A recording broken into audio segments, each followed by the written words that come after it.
Luxembourg Belgium സന്ദർശനങ്ങൾക്കായി Francis മാർപ്പാപ്പ പുറപ്പെട്ടു. Santa Martha അപ്പാർട്ട്മെന്റിൽ നിന്ന് പുറപ്പെടും മുൻപ് പോപ്പ് വത്തിക്കാൻ സ്ക്വയറിനടുത്തുള്ള തെരുവിൽ ഉറങ്ങാനെത്തിയ ഭവനരഹിതരായ 10 പേരുമായി കൂടിക്കാഴ്ച നടത്തി. വൈകിട്ട് പോപ്പ് നോത്രദാം കത്തീഡ്രലിൽ കത്തോലിക്ക സമൂഹത്തെ അഭിസംബോധന ചെയ്യും. കള്ളപ്പണം വെളുപ്പിച്ചെന്ന കേസിൽ മുൻ മന്ത്രി വി സെന്തിൽ ബാലാജിക്ക് ജാമ്യം. സുപ്രീം കോടതിയാണ് ജാമ്യം അനുവദിച്ചത്. കേസിൽ 2023 ജൂൺ 14 സെന്തിൽ ബാലാജി അറസ്റ്റിലായത്. 2013 അണ്ണാ DMK സർക്കാരിൽ ഗതാഗത മന്ത്രിയായിരിക്കെ തട്ടിപ്പ് നടത്തിയെന്നാണ് ആരോപണം. തൃശൂരിൽ സ്റ്റുഡന്റ് പോലീസ് കേഡറ്റിനെ പീഡിപ്പിച്ച കേസിൽ SI കസ്റ്റഡിയിൽ. ഗ്രേഡ് SI ചന്ദ്രശേഖരനാണ് റൂറൽ വനിതാ പോലീസിന്റെ കസ്റ്റഡിയിലായത്. 2 വർഷം മുൻപ് ചാപ്പാറയിൽ വെച്ചായിരുന്നു കേസിനാസ്പദമായ സംഭവം. തിരുവല്ലയിൽ ബൈക്കിന് സൈഡ് കൊടുത്തില്ലെന്ന് ആരോപിച്ച് റിട്ടയർഡ് പ്രൊഫസറെ ആക്രമിച്ച സംഭവത്തിൽ പ്രതി പിടിയിലായത് വളഞ്ഞുവട്ടം സ്വദേശി എബി മാത്യു. അറസ്റ്റ് കാർ തടഞ്ഞു നിർത്തിയ ആന്റണി ജോർജിന്റെ മൂക്കിന്റെ അസ്ഥി ഇടിച്ചു തകർത്ത സംഭവത്തിൽ. കേരള സ്റ്റേറ്റ് സർവീസ് പെൻഷനേഴ്സ് യൂണിയന്റെ കുടുംബമേളയും വനിതാ സാംസ്കാരിക വേദി സംഗമവും കോട്ടയം പൂഞ്ഞാറിൽ നടന്നു. പൂഞ്ഞാർ യൂണിയൻ സംസ്ഥാന കമ്മിറ്റി അംഗം PN ലളിതാബായി സമ്മേളനം ഉദ്ഘാടനം ചെയ്തു. ചടങ്ങിൽ 80 വയസ്സ് പൂർത്തീകരിച്ച അംഗങ്ങൾ, SSLC, +2 പരീക്ഷകളിൽ ഉന്നത വിജയം കൈവരിച്ച കുടുംബാംഗങ്ങളുടെ മക്കൾ, യുവ കവിയത്രിമാർ എന്നിവരെ ആദരിച്ചു.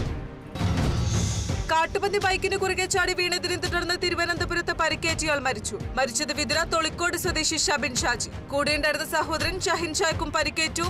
മൃതദേഹം പോസ്റ്റ്മോർട്ടത്തിനായി മെഡിക്കൽ കോളേജിലേക്ക് മാറ്റി. വിതുര പോലീസ് കേസെടുത്തു.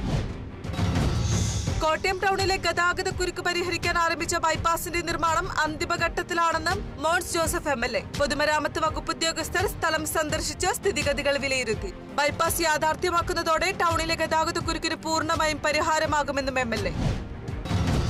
തിരുവനന്തപുരം കാട്ടാക്കടയിൽ ടാങ്കർ ലോറി സ്കൂൾ ബസ്സിലിടിച്ച് വിദ്യാർത്ഥികൾക്ക് പരിക്ക്. റോഡ് പണിക്കുള്ള വെള്ളം കൊണ്ടുവന്ന ടാങ്കർ ലോറിയാണ് ബസ്സിലിടിച്ചത്. പരിക്കേറ്റ 11 വിദ്യാർത്ഥികളെ ആമച്ചൽ ആശുപത്രിയിൽ പ്രവേശിപ്പിച്ചു.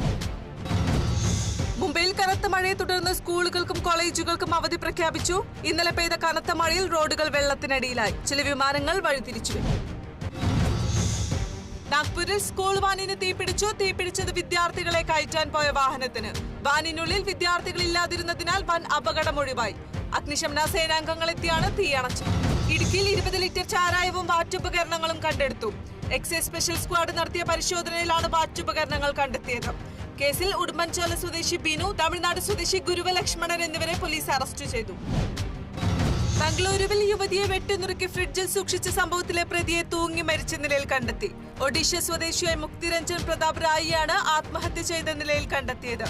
അന്വേഷണ സംഘം അറസ്റ്റ് രേഖപ്പെടുത്താനിരിക്കെയാണ് പ്രതിയെ ആത്മഹത്യ ചെയ്ത നിലയിൽ കണ്ടെത്തിയത്. ഗുസ്തി താരവും ഹരിയാനയിലെ കോൺഗ്രസ് സ്ഥാനാർത്ഥിയുമായ വിനേഷ് ഫോഗട്ടിന് നോട്ടീസ് അയച്ച ദേശീയ ഉത്തേജക വിരുദ്ധ ഏജൻസി. നോട്ടീസ് അയച്ചത് ഉത്തേജക മരുന്ന് പരിശോധനയ്ക്ക് ഹാജരാകാത്തതിനെ തുടർന്ന്. 14 ദിവസത്തിനകം വിശദീകരണം നൽകാൻ നിർദ്ദേശം.